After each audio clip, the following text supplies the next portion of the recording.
Hello mga mi, eto na naman tayo, ang ulam serye ni Bicolana ini. Basta may araw-araw na iluluto, may araw-araw tayong pang long form video. Eto nga, magluluto ako ng ginisang toge at tortang talong with a twist. Inayat ko na nga ang mga kakailangan nating ingredients para sa ginisang toge. Sa isang pan, naglagay na nga ako ng cooking oil. Ginisa ko muna ang giniling. Sinunod ko ang bawang sibuyas at lalagyan ko na nga ito ng mga panimpla tulad ng oyster sauce, liquid seasoning, paminta at patis. Una ko munang ilalagay dito ang ginayat nating repolyo, carrots at bell pepper.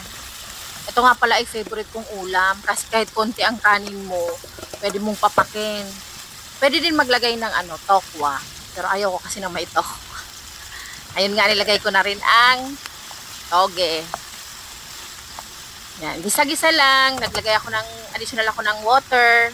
Tapos naglagay ako ng pork cubes. Ganun lang, napakasimple lang lutuin, napakadali lang lutuin. Bago nung medyo matapagpas pa ang lasa ko, naglagay ako ng konting patis at oyster sauce. Yun lang, eto na ang aking ginisang toge. Pwede na to.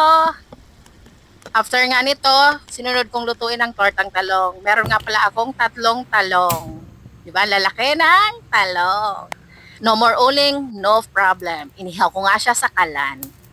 Ayan, okay na nga. Meron nga pala akong sineparate kanina na giniling. Ang gagawin ko dito, igigisa ko siya, titimplahan ko.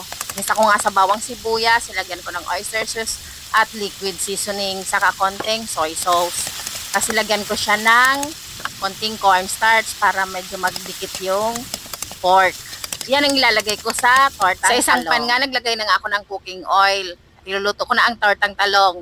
Nagbati nga pala ako dyan ng 4 eggs. Nilagyan ko na siya ng timpla tulad ng ang liquid seasoning, saka salt and powder seasoning.